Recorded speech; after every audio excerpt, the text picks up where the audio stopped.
حالت نہیں بدلی، نہ ہو جس کو خیال آپ اپنی حالت کے بدلنے کا۔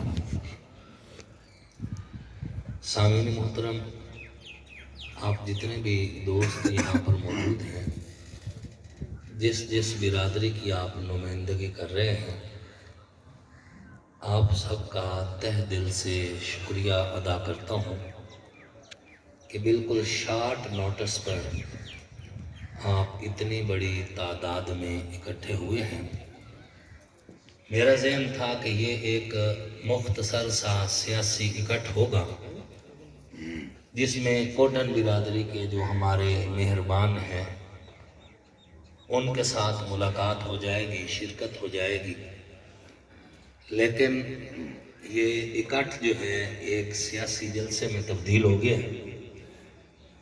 میں آپ سب کا شکریہ ادا کرتا ہوں کہ آپ نے ہمارا مان بڑھایا ہے اور آپ یہاں پہ تشریف لائے ہیں، اور خصوصاً اپنے میزبان حضرات ماہر یونس حبیب صاحب، ان کے ساتھ ساتھ ماہر محمد اقبال صاحب اور محسن صاحب، بشیر صاحب، نواب اختر صاحب، اور ان کے ساتھ ساتھ دیگر جتنے بھی ہمارے میزبان حضرات ہیں، اللہ سب کو جو ہے جزائے خیر نصیب فرمائے۔ ماسٹر سلطان صاحب بھی موجود ہیں۔ سامعین محترم، یہ اللہ کے فضل سے کامیابی کی علامت ہے کہ اس بار لوگ جوق در جوق ہمارے قافلے میں شامل ہو رہے ہیں۔ میں اسے اللہ کا فضل سمجھتا ہوں، اللہ کا کرم سمجھتا ہوں۔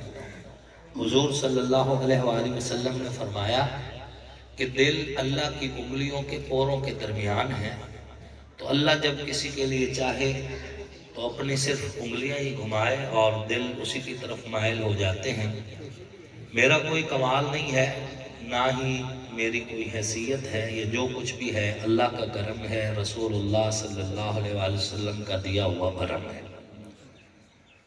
حضرت پیر سید نصیر الدین نصیر رحمۃ اللہ علیہ گولڑا شریف والے، انہوں نے بڑی خوبصورت بات کہی ہے کہ اے نصیر اس کو تو فضل باری سمجھ، اے نصیر اس کو تو فضل باری سمجھ، ورنہ تیری طرف دیکھتا کون ہے۔ ہماری کیا اوقات ہے؟ یہ عزت، یہ بھرم، یہ اللہ اور اس کے رسول صلی اللہ علیہ وآلہ وسلم کا کرم ہے۔ سامعین محترم، 2011 میں نے سیاسی سفر شروع کیا تھا۔ 2011 سے لے کر 2024 تک میں اپنی عوام کے دکھ اور سکھ میں برابر شریک رہا ہوں۔ 2 الیکشن اگرچہ لڑنے کے بعد میں اسمبلی نہیں جا سکا، لیکن میں ڈس ہارٹ نہیں ہوا اور پریشان ہو کر گھر نہیں بیٹھا، بلکہ میدان میں رہا، لوگوں کے ساتھ رابطوں میں رہا، اور اس کا یہ ثمر ہے کہ آج اللہ رب العزت نے میرے لیے فتح کے راستے اور دروازے کھول دیے ہیں۔ ہر اعتبار سے اس بار میرے ساتھ تعاون ہو رہا ہے۔ جنگ میں مثال کے طور پر 2 گدیاں اتنی عظیم اور مشہور ہیں، ان میں سے ایک شاہ جیمنا والی گدی ہے اور دوسری حضرت سلطان باہو والی گدی ہے۔ اللہ کا فضل ہے، حضرت سلطان باہو کے جو سجادہ نشین ہیں وہ بھی میرے ساتھ ہیں، اور شاہ جیمنا کے سجادہ نشین وہ بھی میرے ساتھ ہیں۔ میں سمجھتا ہوں کہ یہ میری خصوصی اللہ رب العزت کی طرف سے مدد اور نصرت ہے۔ اسی طرح دربار میاں عبدالرزاق شاہ ماڈ والے جو ہمارے بزرگ ہیں، ان کا بھی مکمل جو ہے تعاون میرے ساتھ ہے الحمدللہ، اور وہ میرے لیے پوری کمپین چلا رہے ہیں۔ میاں یعقوب صاحب جو ہیں پوری کمپین چلا رہے ہیں۔ میں اس وقت یہاں پہ کھڑا ہوں جبکہ صاحبزادہ ساجد سلطان صاحب، صاحبزادہ غالب سلطان صاحب، ان کے ساتھ جو ہے سلطان دوست محمد صاحب، یہ سارے صاحبان 9 گاڑیاں لے کر حلقے میں کمپین کر رہے ہیں۔ تو یہ مدد ہے اللہ کی جو میرے لیے اتاری گئی ہے. آپ کے دلوں میں اللہ نے نرمی ڈالی ہے. اور پھر ہم چاہتے بھی یہ ہے کہ ہم ایک بار اس نظام میں تبدیلی لے کر آئیں کہ جس نظام کے اندر لوگ ووٹ تو لیتے ہیں لیکن ووٹ کو قدر نہیں دیتے اور ووٹر کو عزت نہیں دیتے. ہم اس کو چینج کرنا چاہتے ہیں. مجھ سے پہلے جو میرے مد مقابل کینڈیڈیٹ ہے، اب اس وقت تو پہلے MNA رہے، پھر ان کا خاندان پورا جو ہے مسلسل پچھلے 50 سال کے لگ بھگ حکومت میں ہے. وہاں تک عام بندے کی رسائی نہیں ہے. ان کی فتح نمبرداروں کی فتح تو ہو سکتی ہے، ان کی فتح جاگیرداروں کی فتح تو ہو سکتی ہے، ان کی فتح وڈیروں کی فتح تو ہو سکتی ہے، لیکن MNA تک ریڑھی بان ہو، چھابڑی والا ہو یا پھر کسان ہو یا تاجر ہو، اس کی اگر رسائی ڈائریکٹ نہ ہو تو نہ MNA کچھ ڈیلیور کر سکتا ہے، نہ عوام MNA سے کوئی فائدہ لے سکتی ہے. اور اسی کا نتیجہ ہے کہ چند خاندانوں کو تو فائدہ ہوا، ان کے اقتدار سے عوام کو فائدہ پورا نہیں حاصل ہوا. اللہ کے فضل سے اور آپ کے تعاون سے جب میں اسمبلی پہنچوں گا تو میں اپنے رب پہ بھروسہ کر کے کہتا ہوں کہ آپ کا یہ شور کوٹ روڈ اس طرح ٹوٹا ہوا نہیں ہوگا. انشاءاللہ ہم اس کو از سر نو بنوائیں گے. بہت اچھے.